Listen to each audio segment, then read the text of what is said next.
Hello friends, आज हम लोग बात करने वाले हैं हाइपर कॉन्जुगेशन की, जिसको नो बॉन्ड रेजोनेंस के नाम से भी जाना जाता है। जैसे कि आपने देखा होगा कि 1,3-ब्यूटाडाइन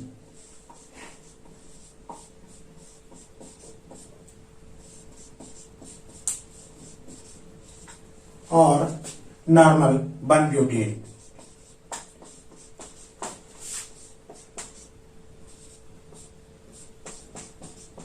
this is 1-butene and this is 1,3-butadiene। हम देखते हैं कि 1,3-ब्यूटाडाइन 1-ब्यूटेन के कंपैरिजन में बहुत ज्यादा स्टेबल होती है। ऐसा क्यों होता है? ये इसलिए होता है क्योंकि इसमें दो डबल बॉन्ड होते हैं और इसमें पाई इलेक्ट्रॉनों का डेलोकलाइजेशन होता है। पाई इलेक्ट्रॉनों के डेलोकलाइजेशन के कारण 1,3-ब्यूटाडाइन बहुत ज्यादा स्टेबल होती है इन कंपैरिजन टू 1-ब्यूटेन।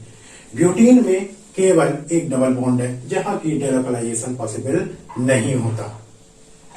एक फिगर आप ये देख सकते हैं, यहां पर हमने 1-प्रोपीन लिखा है।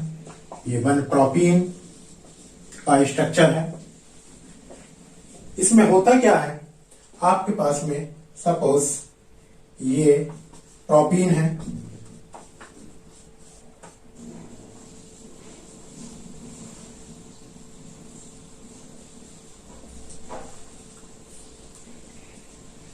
This is 1-प्रोपीन। ये जो कार्बन हाइड्रोजन सिग्मा बॉन्ड है, चाहे ये बॉन्ड लीजिए चाहे आप ये बॉन्ड लीजिए, ये कार्बन हाइड्रोजन सभी सिग्मा बॉन्ड है। कार्बन हाइड्रोजन सिग्मा बॉन्ड से इलेक्ट्रॉनों का डिस्प्लेसमेंट कार्बन कार्बन बॉन्ड की ओर को होता है। सेम टाइम ये इलेक्ट्रॉन आगे शिफ्ट हो जाते हैं। तो इस प्रकार से यहां पर जब हम देखते हैं कि ये जो इसका रिजोनेंस स्ट्रक्चर बनता है वो इस प्रकार हो जाता है।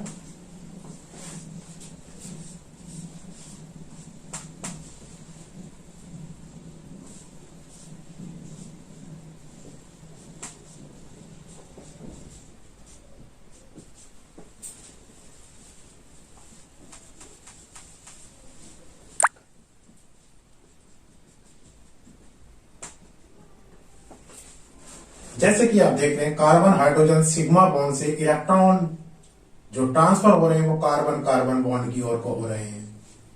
सेम टाइम ये पाई इलेक्ट्रॉन आगे शिफ्ट हो जाते हैं। कुल मिला के जो हम यहाँ इलेक्ट्रॉनों की शिफ्टिंग कह रहे हैं वो इलेक्ट्रॉनों का डेलोकलाइजेशन हो रहा है। कार्बन हाइड्रोजन सिग्मा बॉन्ड के इलेक्ट्रॉन डेलोकलाइज हो रहे हैं इन कार्बन कार्बन एटम के ऊपर, और ये जो इलेक्ट्रॉन है पाई इलेक्ट्रॉन ऑलरेडी इन दो इलेक्ट्रॉनों के दो कार्बन एटम के बीच में एग्जिस्ट कर रहे थे। तो इस तरह से ये जो इलेक्ट्रॉन है वो डेलोकलाइज होकर तीनों कार्बन एटम्स के बीच में डेलोकलाइज हो रहे हैं। यहाँ पर जब ये इलेक्ट्रॉन शिफ्ट हो जाते हैं तो हाइड्रोजन यहाँ पर इंडिपेंडेंटली बच जाता है, जिस पर कि यहाँ पॉजिटिव चार्ज आ जाता है। सेम टाइम यहाँ से इलेक्ट्रॉन आगे शिफ्ट हुए थे तो इस कार्बन एटम के ऊपर निगेटिव चार्ज आ जाता है। बट ये हाइड्रोजन एटम एज सच बना रहता है, ये कहीं पर भी किसी के साथ भी बॉन्डिंग में नहीं रहता, बट ये सॉल्यूशन में कहीं इंडिपेंडेंटली फ्री मूवमेंट भी नहीं करता। ये इसी मॉलिक्यूल के साथ, इसी प्रोपीन मॉलिक्यूल के साथ इसी प्रकार से यहाँ एग्जिस्ट करता रहेगा। और इसी मॉलिक्यूल में जब ये इलेक्ट्रॉनों का डेलोकलाइजेशन हो गया तो यहां से ये एक जो डॉटेड लाइन हम रिप्रेजेंट कर रहे हैं, इस तरह से इसका अट्रैक्टिव बॉन्ड का इस कार्बन एटम के साथ बन जाता है, क्योंकि ये निगेटिवली चार्ज होता है, ये पॉजिटिवली चार्ज है यहाँ पर। तो दोनों के बीच एक अट्रैक्टिव फोर्स के द्वारा ये जुड़ा रहता है, बट किसी प्रकार का कोई बॉन्ड नहीं होता है। इस एग्जाम्पल को हमने ऑर्बिटल के रूप में रिप्रेजेंट किया है। ये है प्रोपीन की एक हाइड्रोजन एटम जिसका इलेक्ट्रॉन आगे डेलोकलाइज हो रहा था, ये इलेक्ट्रॉन डेलोकलाइज हो रहा इस ऑर्बिटल में, और ये इलेक्ट्रॉन ऑलरेडी डेलोकलाइज थे, यहाँ पर पाई बॉन्ड थे।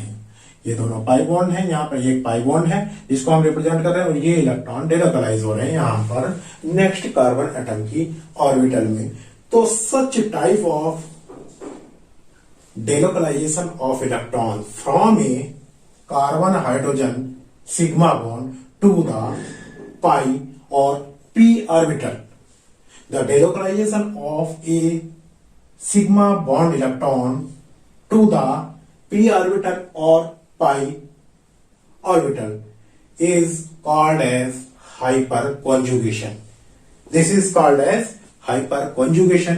क्योंकि इस पूरे आप स्ट्रक्चर में देख रहे हैं कि यहाँ एक हाइड्रोजन आयन, हाइड्रोजन एटम वो इंडिपेंडेंटली मूव कर जाता है, यहाँ इंडिपेंडेंटली सेपरेट हो जाता है, वो किसी भी बॉन्ड के द्वारा इस मॉलिक्यूल से नहीं जुड़ा रहता है। इसलिए इस हाइपर कॉन्जुगेशन को, इस इफेक्ट को नो बॉन्ड रिजोनेंस के नाम से भी जाना जाता है कि यहाँ पर ये बिना किसी बॉन्ड के जुड़ा है। इसी तरीके से यहां 1,3-ब्यूटाडाइन 1,3-ब्यूटाइन से बहुत ज्यादा स्टेबल होती है, क्योंकि यहां पर जो ऑर्बिटल होती हैं कार्बन एटम्स की, ये कार्बन एटम्स की जो p ऑर्बिटल्स हैं, इन p ऑर्बिटल्स के बीच में जो बॉन्डिंग बनी है, ये इलेक्ट्रॉन इस प्रकार से मूव करते हैं कि ये पहले यहां से यहां पर थे, पहले ये बॉन्डिंग थी इसकी p इलेक्ट्रॉनों की, और आफ्टर डेलोकलाइजेशन ये बॉन्डिंग भी हो जाती है इस प्रकार से। तो ये ओवरऑल यहाँ पर चारों कार्बन एटम्स की जो p ऑर्बिटल है, चारों कार्बन एटम्स के ऊपर ये इलेक्ट्रॉन डेलोकलाइज रहते हैं। तो ये जो हाइपर कॉन्जुगेशन है, ये totally delocalisation of electrons from a carbon hydrogen sigma bond to the carbon carbon p orbital और पाई बॉन्ड। इसके जो इफेक्ट होते हैं ऑर्गेनिक केमिस्ट्री में, यहां पर बहुत ज्यादा इसके रूल्स हैं। जैसे आप डिस्कस करें stability of carbonium ion and free radicals due to the hyperconjugation. आप कार्बोनियम आयन की स्टेबिलिटी और फ्री रेडिकल की स्टेबिलिटी को डिफाइन कर सकते हैं, इसके कारण ये बहुत ज्यादा स्टेबल हो जाते हैं।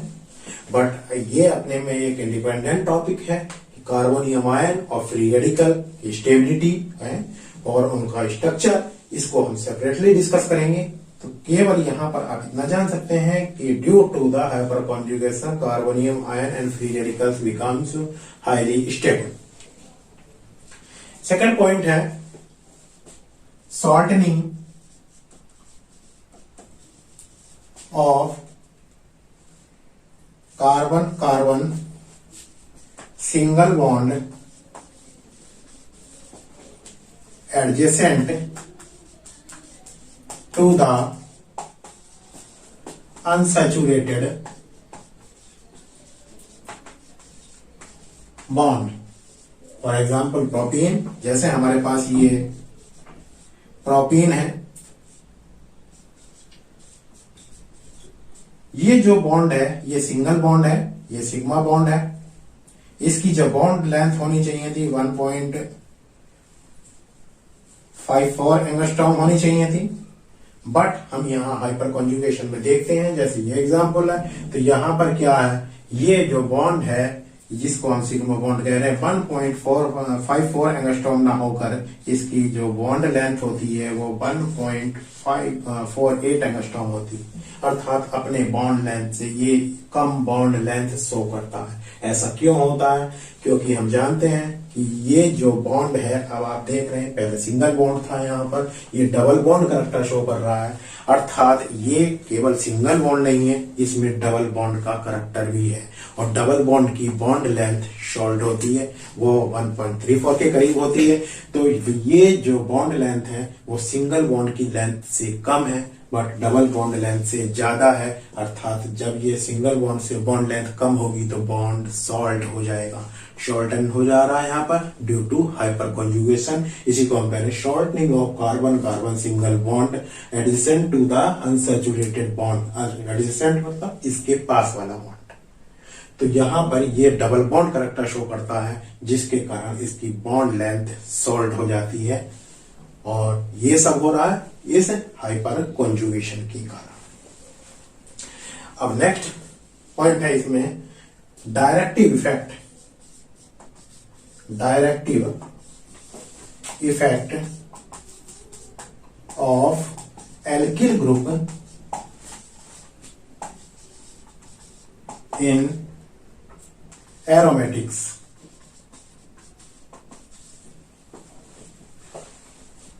According to hyperconjugation directive effect alkyl group का एरोमेटिक्स में क्या होगा?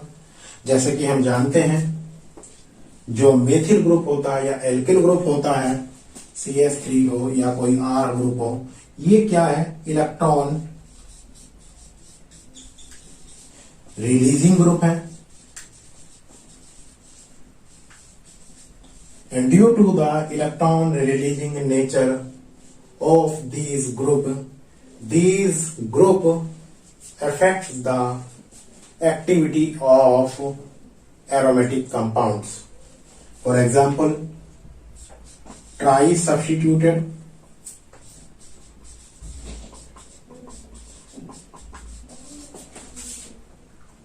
benzene greater than di-substituted greater than mono-substituted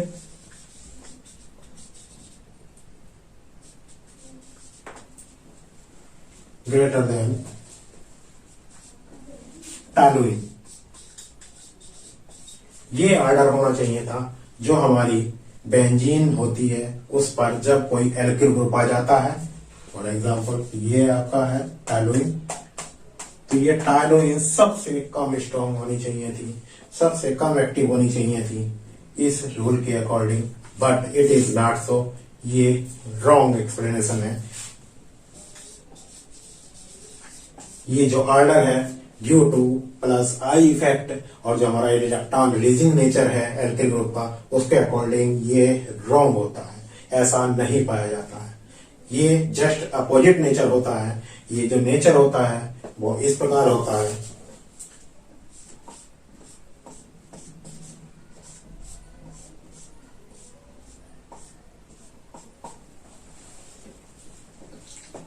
ये हमारे पास टॉलुइन है।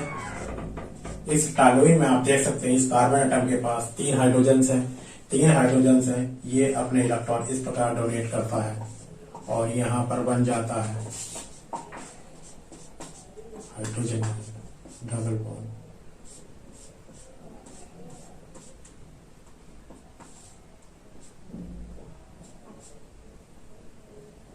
इसी को हम और रेजोनेंस स्टेबलाइज आगे दिखा सकते हैं। तो यहां पर ये अकॉर्डिंग टू हाइपर कॉन्जुगेशन है, ये कार्बन हाइड्रोजन सिग्मा बॉन्ड के इलेक्ट्रॉन इस कार्बन कार्बन की ओर को शिफ्ट हो रहे हैं और ये इलेक्ट्रॉन आगे इस तरह से शिफ्ट होते जाएंगे यहां पर।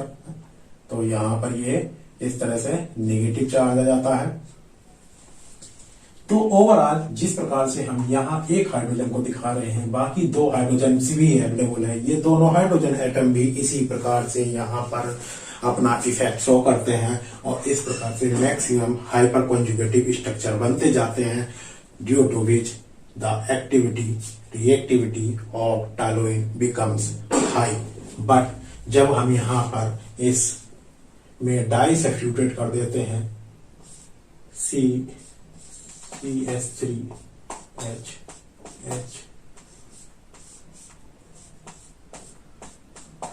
जब हम यहाँ पे ये कर देते हैं तो अब यहाँ पर केवल 2 ही हाइड्रोजन अवेलेबल है जो ड्यू टू हाइपर कॉन्जुगेशन यहाँ पर पार्टिसिपेट करेंगे। तो उस स्ट्रक्चर के मुकाबले ये कम रेजोनेंस स्टेबलाइज होगा और ये जब कम रेजोनेंस स्टेबलाइज होगा तो इसकी रिएक्टिविटी भी डाउन हो जाएगी। सेम उसी प्रकार से अगर हमारे पास यहाँ ये डाई सब्स्टिट्यूटेड ग्रुप आ जाता है, तो डाई सब्स्टिट्यूटेड ग्रुप आने पर यहाँ पर केवल ये हाइड्रोजन अवेलेबल होता है जो कि हाइपर कॉन्जुगेशन के अकॉर्डिंग इसको रेजोनेंस स्टेबलाइज करता है और ये इसकी रिएक्टिविटी इससे भी कम हो जाती है। और जब ये पूरे के पूरे हाइड्रोजन यहाँ पर डिस्प्लेस हो जाते हैं और यहाँ पर बनते हैं फिर ट्राई सब्स्टिट्यूटेड आ जाता है। अब आप देख सकते हैं यहाँ पर कोई भी इस कार्बन एटम पर कोई भी हाइड्रोजन अवेलेबल नहीं है। तो जो हम बात कर रहे थे कि सिग्मा बॉन्ड से आपका पाई बॉन्ड की ओर कोई इलेक्ट्रॉनों का डिस्प्लेसमेंट, डेलोकलाइजेशन, तो यहाँ से कहाँ इलेक्ट्रॉन अब जाएंगे, कोई हाइड्रोजन है ही नहीं, तो ये इसके रेजोनेंस स्टेबलाइज स्ट्रक्चर बनते ही नहीं है, ये किसी भी तरह से रेजोनेंस स्टेबलाइज नहीं होता है, due to which the reactivity of this trisubstituted becomes smallest. ये सबसे कम स्टेबल होगा, तो ये जो हमारा ऑर्डर है ये रॉन्ग ऑर्डर हो जाता है। और हम इसको देखें तो इसका जो ऑर्डर एक्चुअल में होना चाहिए वो होना चाहिए toluene greater than mono substituted greater than di substituted greater than tri substituted benzenes. ये हमारा राइट ऑर्डर होगा जो इसकी रिएक्टिविटी के लिए इम्प्लीमेंट होता है। और ये सब आप देख रहे हैं, सब ये चेंज हो रहा है ड्यू टू हाइपर कॉन्जुगेशन। अब एक लास्ट इफेक्ट जो सबसे इंपॉर्टेंट इफेक्ट है, जो कि आपके कंपटीशन के एग्जामों में, नीट में, जेईई में भी अक्सर पूछा जाता है, हमेशा पूछा जाता है, वो है stability of alkenes. Stability of alkenes according to the hyperconjugation, the stability of alkenes may be defined in the following way. For example, this is an alkene.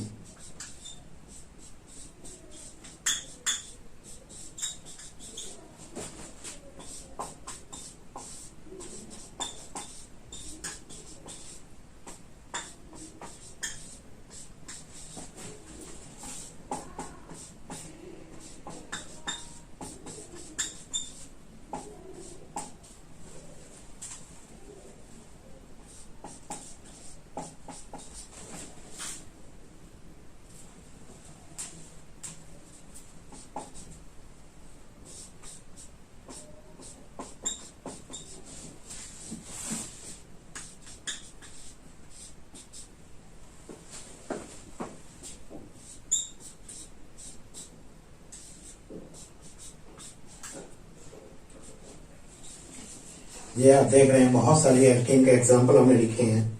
ये टेट्रा सब्स्टिट्यूटेड, ये टेट्रा सब्स्टिट्यूटेड, ये है try substituted, ये है die substituted, ये mono substituted है।